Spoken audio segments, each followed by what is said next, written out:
અધ્યાય 12.2 દાખલા number 7 12 centimetre ત્રિજ્યાવાળા વર્તુળની જીવા AB કેન્દ્ર આગળ 120 અંશનો ખૂણો આંતરે છે તો બનતા વૃત્તખંડનું ક્ષેત્રફળ શોધો. પાઈની વેલ્યુ આપેલી છે 3.14 અને વર્ગમૂળમાં 3 ની વેલ્યુ આપેલી છે 1.73. આપણે આકૃતિ દોરી કાઢી. ત્રિજ્યા 12 સેન્ટીમીટર, થીટા બરાબર 120 અને આ લઘુવૃત્તખંડનું આપણે ક્ષેત્રફળ શોધવાનું છે. શું લખવાનું? પહેલા બોલો, રકમ ઉપરથી માહિતી લખવાની.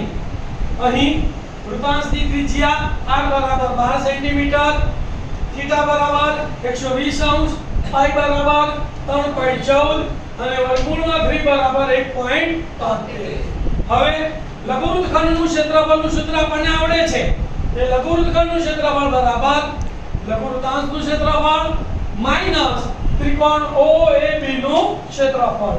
લઘુવૃત્તાંશના ક્ષેત્રફળનું સૂત્ર તો થીટા પર 360 ગુણ્યા પાઈ r સ્ક્વેર માઈનસ ત્રિકોણ OAB નું ક્ષેત્રફળ સ્પેશિયલ સૂત્ર છે જે આપણે શોધ્યું છે કે જ્યારે થીટા 120 હોય ત્યારે ત્રિકોણ OAB નું ક્ષેત્રફળ શું થાય?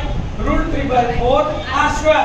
તો √3/4 r સ્ક્વેર કિંમતો મૂકીશું. હવે થીટાની જગ્યાએ 120, 360 ના 360 ગુણ્યા પાઈની જગ્યાએ 3.14 એટલે 314 છેદમાં 100 r સ્ક્વેર એટલે 12 ગુણ્યા 12 ઓછા √3 ની જગ્યાએ 1.73 એટલે 173 છેદમાં 100 r સ્ક્વેર એટલે 12 ગુણ્યા 12 અને છેદમાં 4 ના 4.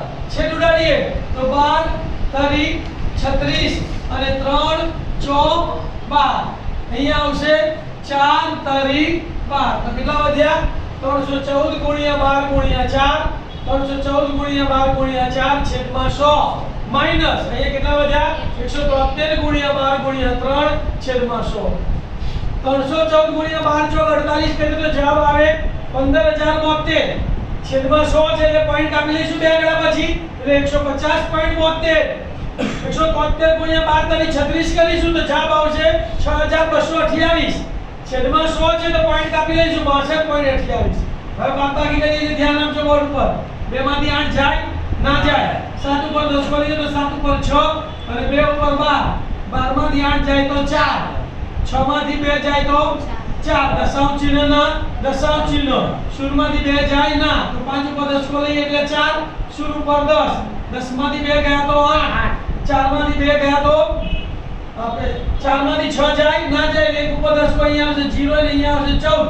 14 માંથી 6 ગયા તો 8. 88.44 સેન્ટીમીટર સ્ક્વેર.